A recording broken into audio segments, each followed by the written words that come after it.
हमारा पैनल तैयार है। शुरुआत करेंगे आज की ट्रेड्स की। आप सभी को गुड आफ्टरनून। चलिए रचना जी से शुरुआत करते हैं। रचना जी बताइए आपकी ट्रेड। जी गुड आफ्टरनून। और आज मार्केट ने एक स्ट्रॉन्ग टर्न लिया है जो अभी के लिए रिलायबल लग रहा है, तो फॉलो थ्रू की उम्मीद है। तो आज से हम यहाँ पे लॉन्ग साइड को अटेम्प्ट कर सकते हैं। अभी के लिए एक नाम जो मेरे जहन में जहाँ थोड़ी और वैसे तो बहुत स्ट्रॉन्ग हुआ है सुबह से, लेकिन फिर भी थोड़ी स्पेस जहाँ अवेलेबल है उसमें एक नाम है एल्केम। तो हम एल्केम के फ्यूचर्स को लॉन्ग करेंगे। 5670 पे है ये। हम इसमें अगर 5640 का 30 रुपीज का ऐसे लगा कि इसके फ्यूचर्स को बाय कर सके, तो इन अ डे मेरे हिसाब से यहाँ पे हमें 5720 तक के नंबर्स देखने की पॉसिबिलिटी है। 5720 है ना रचना जी? 5720 बोला ना आपने? यस। ओके 5720। आज एल्केम ने लोअर लेवल से रिवर्सल लिया। लोअर नहीं, बहुत स्ट्रॉन्ग स्ट्रक्चर था, याद रखिएगा। मात्र अपने 10 डे से रिवर्स हो गया। प्रकाश सर गुड आफ्टरनून, आपका trade. Good afternoon Veeru. Stock का नाम है मैक्स फाइनेंशियल। ये एक स्टॉक मैंने परसों भी दिया था और आज कंटिन्यूएशन पैटर्न है। इसका मतलब यहाँ से आपको मिलना चाहिए। अगर वीकली बार देखें तो बहुत ही स्ट्रॉन्ग है। कंसोलिडेशन के बाद ट्रेड कर रहा है 1628 के आसपास। स्टॉप लगाएंगे 1620 का, सिर्फ 8 रुपए का है। नियर टारगेट 1650, वो फर्स्ट टारगेट रहेगा। और भी हाई जोन देखेंगे आते दिनों में। Max financial MFSL। Okay, max financial यहाँ पे गावस्कर को दमखम नजर आ रहा है। खरीदारी कर रहा है उनकी तरफ से। राजेश सातपुते जी गुड आफ्टरनून, बताइए आपके pick. Good afternoon Shreya, good afternoon everyone. Shreya देखिए, मेरी नजर है इंडसइंड बैंक के ऊपर। मुझे लगता है कि इसका कंट्रीब्यूशन आना बाकी है। 780 790 इसका क्लस्टर ऑफ सपोर्ट है।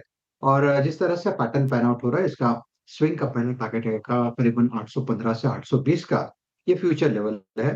तो 815 820 के टारगेट के लिए इंडसइंड बैंक को बाय करे। स्टॉप लॉस जो मेंटेन करना पड़ेगा श्रेया, वो रहेगा 780 का। ओके, इंडसइंड बैंक को बाय करने का एक व्यू रहेगा। अब अच्छा, अमित जी नहीं है हमारे साथ, आज सुबह के पैनल में थे। क्या ट्रेड रही वो LTF की? एक बार LTF वापस लेकर आइएगा। और अगर अमित जी आप सुन रहे हो तो बहुत शानदार ट्रेड रही वो। LTF की सुबह 10% ऊपर है अब इस समय। आएंगे इस पर भी कुछ देर में, डिटेल में बात करेंगे। अभी मानस के पास चलते हैं। मानस जी गुड आफ्टरनून, बताइए आपकी ट्रेड। गुड आफ्टरनून अनुज जी। तो देखिए, बैंक ऑफ इंडिया में खरीदारी करने की राय रहेगी। यहाँ पर एक फ्लैग पैटर्न का ब्रेकआउट है, बढ़िया वॉल्यूम देखने को मिले हैं। तो 142 के स्टॉप लॉस से बैंक ऑफ इंडिया में खरीदारी करेंगे। 148 148 रुपए तक के टारगेट्स पॉसिबल है। इसमें 145 का कॉल ऑप्शन ले सकते हैं। 3 रुपए पे ट्रेड हो रहा है ये ऑप्शन। 2 रुपए का आपको स्टॉप लॉस लगाना है। 5 रुपए के टारगेट सेट करने हैं। और डिस्क्लोजर है कि इस ऑप्शन में हमने अपने क्लाइंट्स को भी रिकमेंडेशन दिया हुआ है। ओके, आपकी कॉल है bank of India. PSU banks में आप एंट्री मारते हुए री एंट्री इस वक्त बैंक ऑफ इंडिया की 145 की कॉल भी आप पिक कर सकते हैं। सौमिल गुड आफ्टरनून, आपका ट्रेड।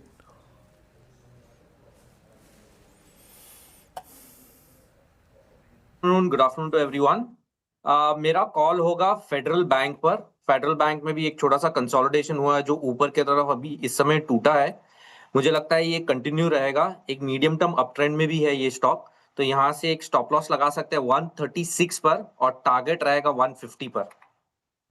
ओके, फेडरल बैंक यहाँ पे भी खरीदारी कराई। तो सारे ही कॉल्स बाई साइड के आए हैं। एक बार आपके लिए रख देते हैं स्क्रीन पर ताकि आप टारगेट और स्टॉप लॉस देख पाए। रचना जी ने एल्केम लैब्स पर दाव लगाया है, यहाँ पे खरीदारी कराई उनकी तरफ से। 5720 तक के टारगेट देख रही हैं वो। 5640 का आपको स्टॉप लॉस मेंटेन करना है।